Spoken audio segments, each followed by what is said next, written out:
What's everyone saying? It's your boy Someone Explores back again. I'm here today on the north side of the Tyne River on the Tyne Bridge here in Newcastle. And in today's video we're going to be looking at Newcastle's urban motorways, the ones that still stand today and the ones that could have been. And you're coming with me. Post-war urban planning heavily focused on the growth of car usage in cities and how to cope with the projected increase of people using private vehicles. If you look across the country, your favourite cities have urban motorways, like London, Birmingham, Leeds and Manchester. Some cities' plans for their motorways were much greater and wilder than their respective networks nowadays. And one city where that point is true is here, Newcastle upon Tyne. Newcastle is quite a compact city in British terms, with only a population of around 300,000 people. The city had some grand plans for a number of urban motorways that would have crisscrossed the city and changed the city's fabric forever. The original A1 road dissected through both Gateshead and Newcastle's main shopping districts, which are now pedestrianised. At the time, the only way to get between the south and north, or east and west, was to use the city centre's commercial streets. In 1953, Newcastle City Council produced their development plan, similar in a way to Glasgow's Bruce Report of 1945. The plan included a proposal for a ring road around Newcastle. There was minimal progress on this plan for 10 years until the 1963 Development Plan Review was produced, reviving the hope for a new ring road around the city, with added plans for a major east-west motorway and an important lower east-west road. The plans weirdly included ideas for multi-storey car parks that were adjacent to the planned motorways with direct access leading onto them. It also noted a number of important radial roads that would have been upgraded to urban motorway standards. Out of the multiple plans for motorways through the city, only one has been completed, in a sense. It was this, the current A167M, known as the Central Motorway East.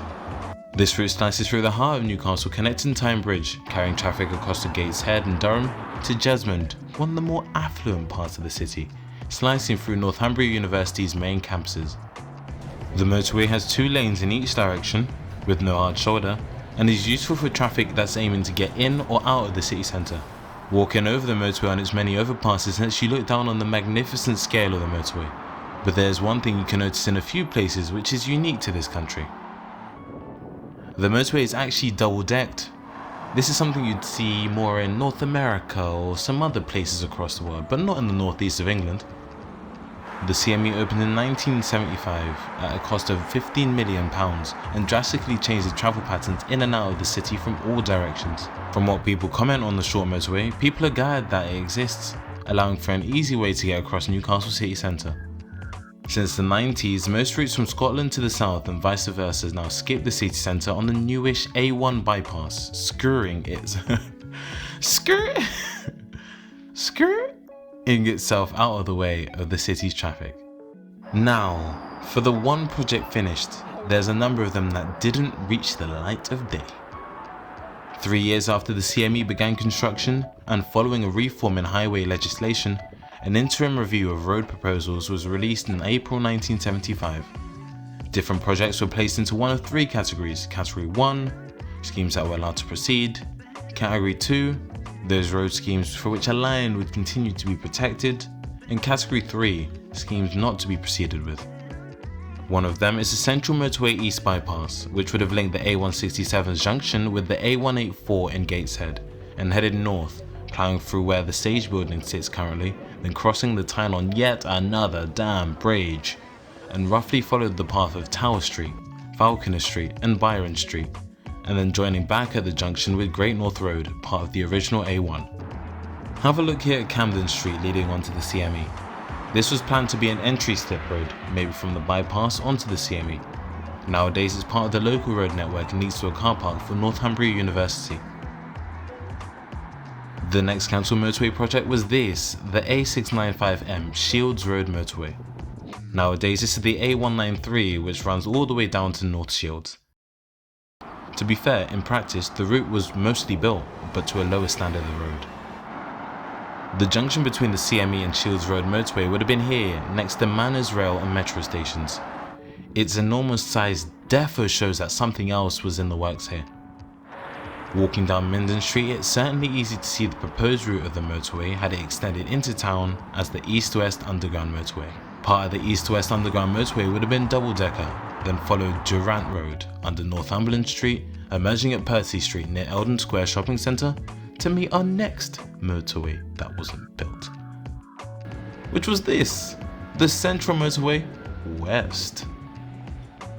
The CMW would have run from the north at that junction with CME and Great North Road, along the current route of Percy Street, skirting past St James Stadium and Newcastle United, down St James Boulevard and crossing the Tyne again at another bridge, but this time at a new red hue bridge. This would have cut through a part of Newcastle which is very dense and lively. It would have been a shame if it would have created a similar landscape to the CME. A thing I wondered was, what if the full motorway system had been built? Imagine how different the Tyne and Weir Metro would have been like. Would it have even existed? Think about it, man, think about it, think about it. In fact, the motorway would have been double the size in terms of lanes compared to the CME. The CMW was actually placed in Category 2 and part of the plans were completed. The junction with the CME, Red Hue Bridge, and the route from Red Hue to St James which ends right in front of the stadium. This for sure would have changed the way that football fans would have accessed St James Park. Now I head on the metro up to affluent Jesmond. Well, like the West End of Glasgow, you know, it has a, it would have had a motorway slicing through the area. Well, Glasgow does, but go watch my Glasgow video if you want to. Hee. Next to Jesmond Station, you can see the junction of the CME and the planned A1058M Coast Road motorway. This road would have gone all the way out to the coast, to Tynemouth. Part of the road is on a full-on dual carriageway and looks like it would have been a useful increase of capacity heading out east. Also, side note, the CME would have continued northwest as an upgraded A167. Technically, it is already built, but it's just not classed as a motorway. Boom. I hope that gives you a rundown of most of Newcastle's urban motorway system and what could have been. There were many of these motorway plans across the country, but when they realised it wouldn't be worth the money, quite a bit of damage had already been done. So I'm just here on the River Tyne. Behind me is the Tyne Bridge. If you like the video, make sure you drop a like and also comment what you want to see in the future. It's been your boy Someone Explores. I've got a train to catch back up to Glasgow with my lovely stash. Shout out Pounds and Reckington. By the way, I need to get a train. I need to go back up to Glasgow. So I'll catch you in a bit. Later.